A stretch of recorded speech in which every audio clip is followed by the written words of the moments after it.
Welcome back, everyone, to our God's Glory podcast. Today we're taking a look at a pretty intense story. You know, one of those stories that stuck with people for centuries. Daniel chapter 6. As we seek to have a better understanding of Daniel in the Bible. It's one of those stories that no matter how many times you read it, there's always something new to uncover. It really gets you thinking about integrity, faith, and the crazy ways power can play out. And what's fascinating is how this ancient text still resonates with the challenges we face today.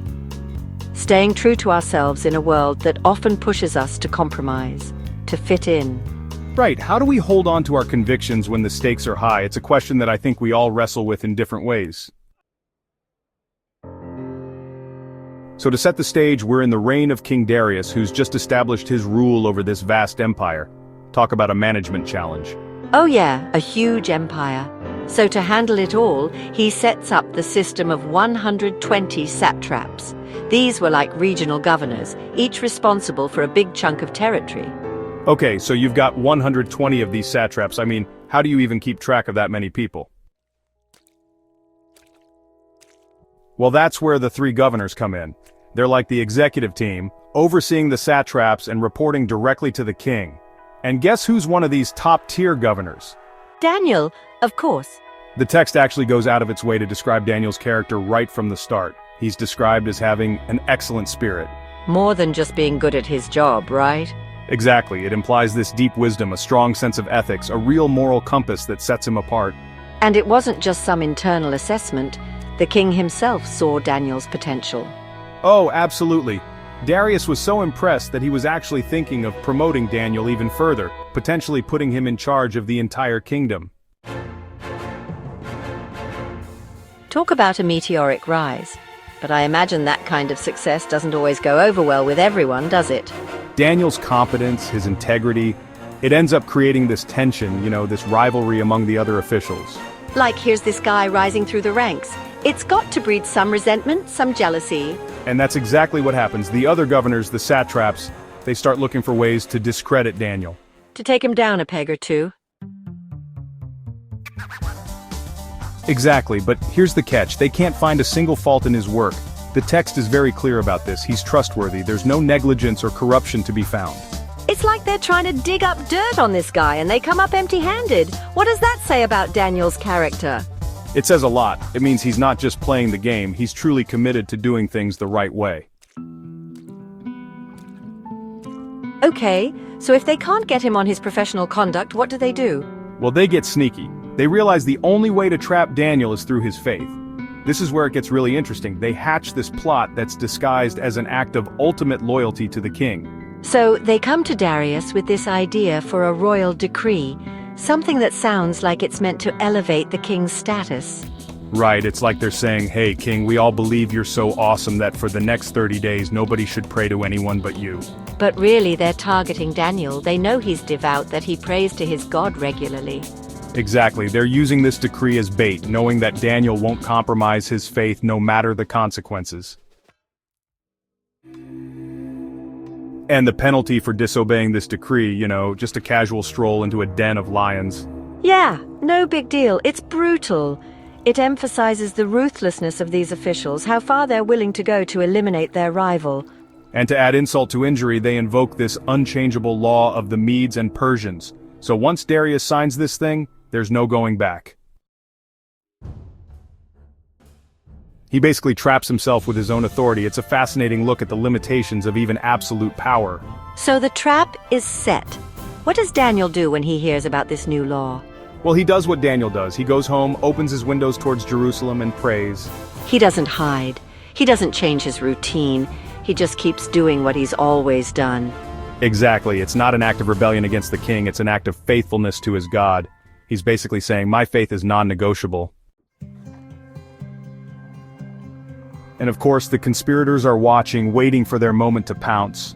They go to Darius and say, look, your decree, the one we all came up with together, well, Daniel's ignoring it. He's praying to his God, not you. And you can just imagine Darius's face. He's been played. Totally. The text says he was exceedingly distressed and immediately tried to find a way to get Daniel out of this mess. I mean, you can see the regret, the realization that he's been manipulated into this situation. But those pesky Medes and Persians and their unchangeable laws, they come back to haunt Darius. He can't undo what he's done. So with a heavy heart, he orders Daniel to be thrown into the lion's den. But there's this glimmer of hope in what he says to Daniel. Right. He says, "Your God, whom you serve continually, he will deliver you." It's like he's clinging to the possibility of a miracle. The den is sealed with the king's own signet ring, and Darius spends the entire night fasting, unable to sleep, worrying about Daniel. Talk about a long night. It shows how much Darius actually cares about Daniel. This isn't just some political pawn, it's someone he respects, someone he values. And then as soon as the sun comes up, Darius rushes back to the lion's den. He can't wait to find out what's happened. He calls out, "O Daniel, servant of the living God, has your God, whom you serve continually, been able to deliver you from the lions?" And to everyone's amazement, a voice rings out. It's Daniel. He's alive and well. And what does he say? "O King, live forever. My God sent his angel and shut the lions' mouths, and they have not harmed me because I was found blameless before him. And also before you, O King, I have done no harm." It's a powerful moment of vindication. Daniel's faith has literally saved him. Not a scratch on him. The text makes a point of saying that they found no kind of harm on him because he trusted in his God. Darius is ecstatic, obviously. Daniel's pulled out of the den and then, well, things get interesting. Justice is served, you could say. The guys who set Daniel up, they get thrown into the same lion's den along with their families. The consequences of their actions, it's pretty stark. And then Darius issues a new decree, and this one goes out to everyone in the kingdom. He commands everyone to tremble in fear before the God of Daniel, recognizing him as the one true God, the living God whose kingdom will never end. It's a complete 180 from the previous decree. It's like witnessing a miracle firsthand changed everything. It made him realize there's a power greater than his own authority, greater than any human law. And the story ends with Daniel continuing to prosper, even under a new king. It shows that integrity, faith, it's not just about surviving a crisis, it's about building a life of meaning and purpose. So, as we wrap up this deep dive into Daniel 6, what are some of the key takeaways? I mean, the story is packed with them. I think it really highlights the importance of standing up for what you believe in, even when it's hard, even when you're facing lions, whether literally or figuratively.